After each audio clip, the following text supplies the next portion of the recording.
오늘의 성구는 여자를 바라보고 정욕을 품는 일에 관한 것이죠. 오늘 성구 해설의 첫 문장은 이렇게 지적합니다. 불행을 가져오는 포도독은 흔히 눈에서 시작됩니다.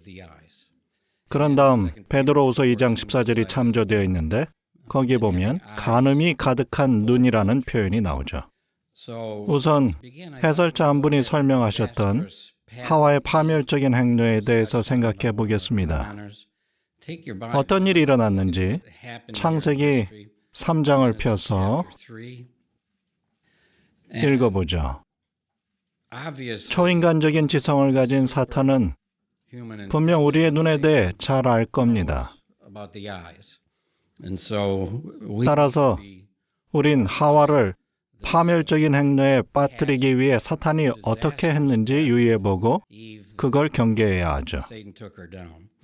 창세기 3장 1절부터 읽어보겠습니다.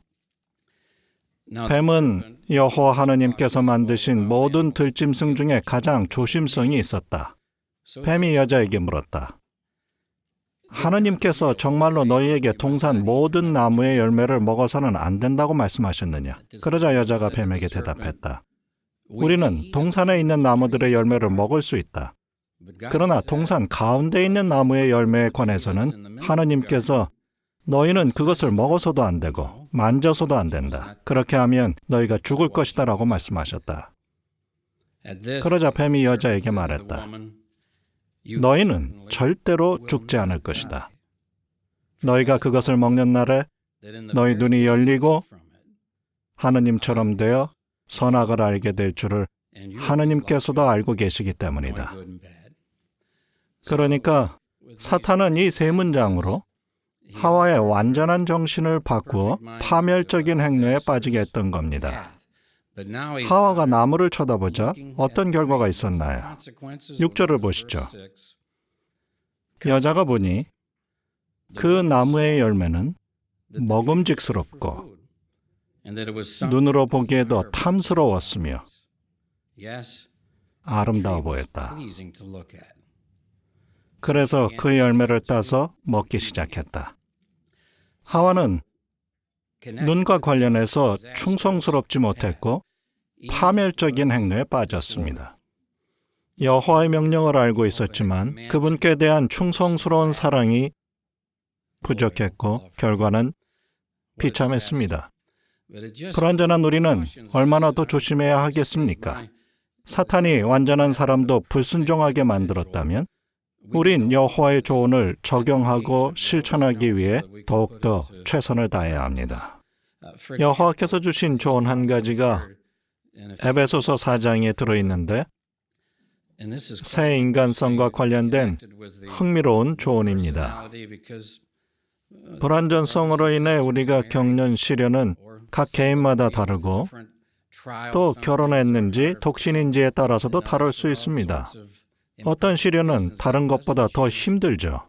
하지만 여호와의 조언은 모두에게 동일하게 적용됩니다. 개인적으로 어떤 시련에 대처해야 하든 이 말씀은 모두에게 똑같이 적용되죠. 에베소서 4장 24절입니다.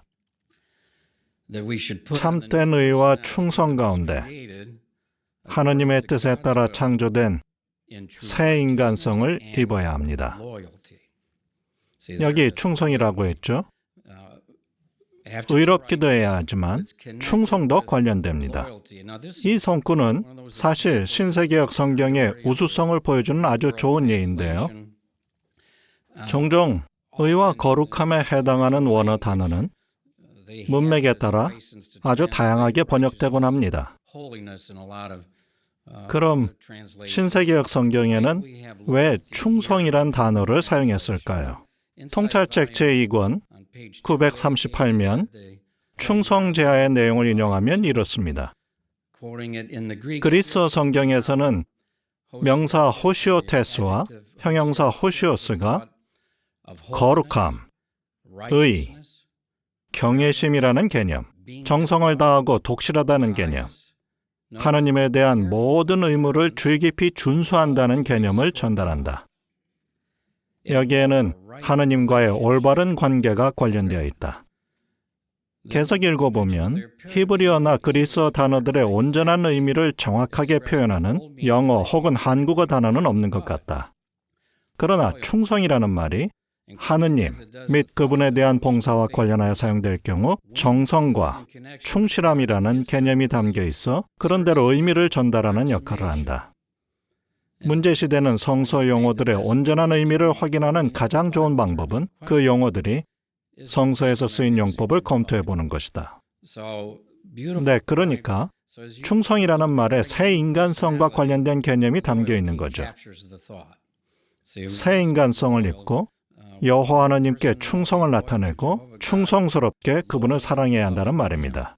그렇게 하면 우리의 눈을 이용해 불충성의 길로 들어서게 하려는 사탄에게서 멀어지게 됩니다.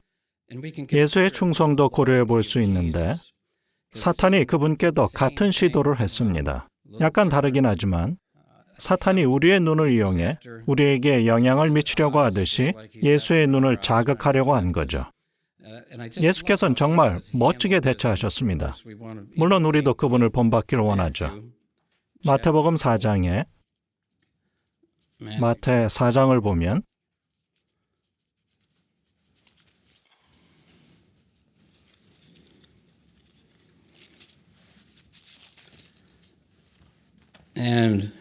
예수께서 유혹을 받으신 장면이 나오는데 8절과 9절, 10절을 읽어보겠습니다.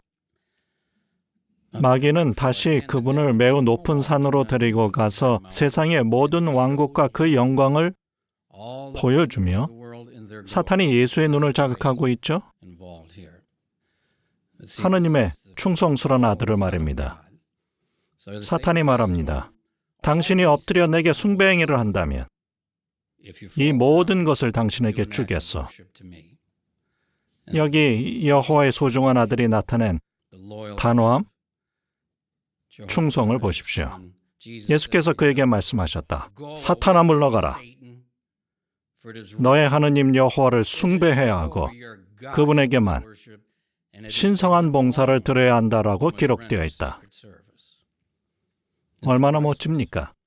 그분은 단호하게 사탄아 물러가라. 여호와만 숭배해야 한다고 하셨습니다. 충성스러우셨죠.